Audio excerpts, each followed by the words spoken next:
Good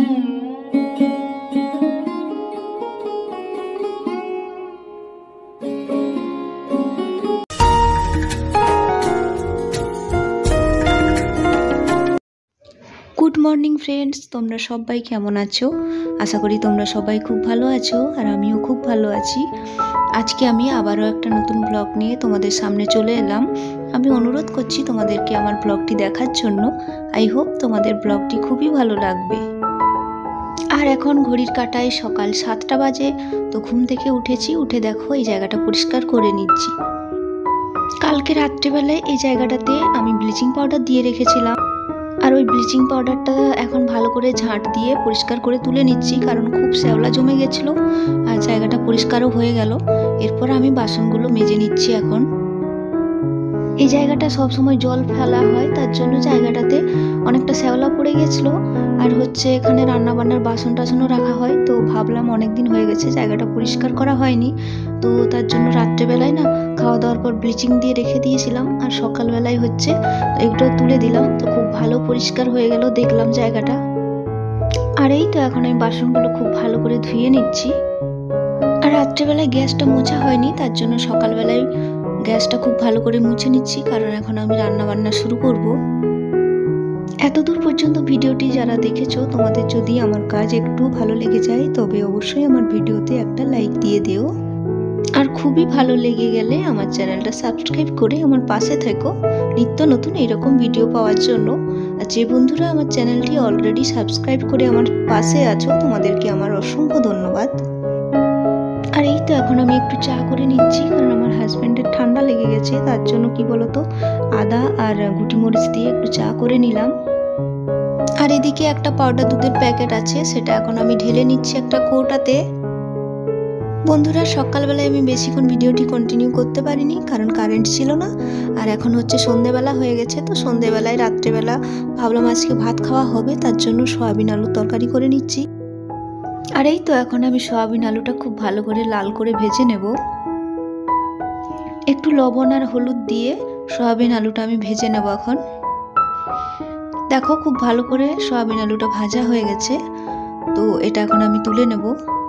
আর সয়াবিনটা যদি খুব ভালো করে না ভাজা হয় না, একটা কাঁচা গন্ধ থেকে যায়, মানে সয়াবিনটা খেতে কিন্তু খুব ভালো একটা টেস্ট আসে না।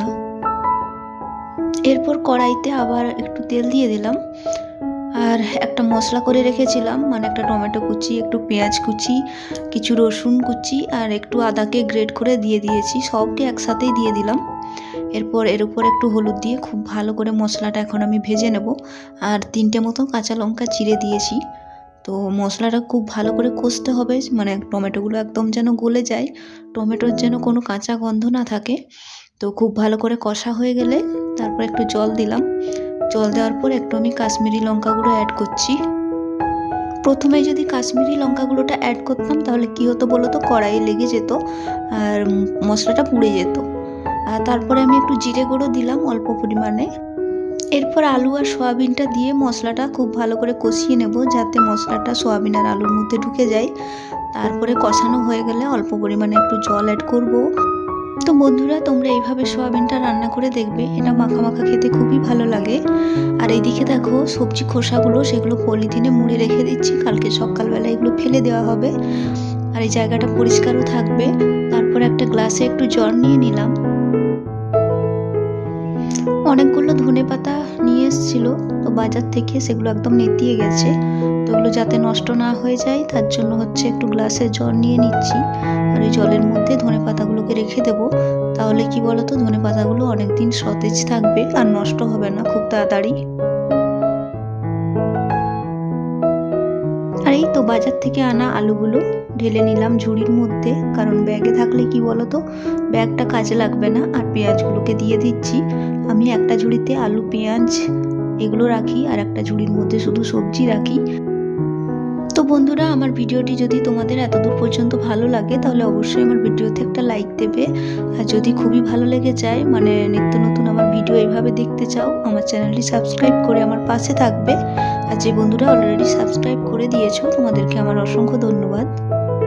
আর এখানে আমার কতগুলো জিনিস দেখলাম এলোমেলো হয়ে আছে, মানে গোছানো হয়নি, তো ভাবলাম এগুলো একটু গুছিয়ে নিই। আর এখানে কাপড় জামা এমনি যে জিনিসগুলো কসমেটিক সব কিছুই আমি রাখি আর খুব ভালো থাকে। আর এদিকে পর্দাটা নামিয়ে দিচ্ছি কারণ খুবই ঠান্ডা লাগছে।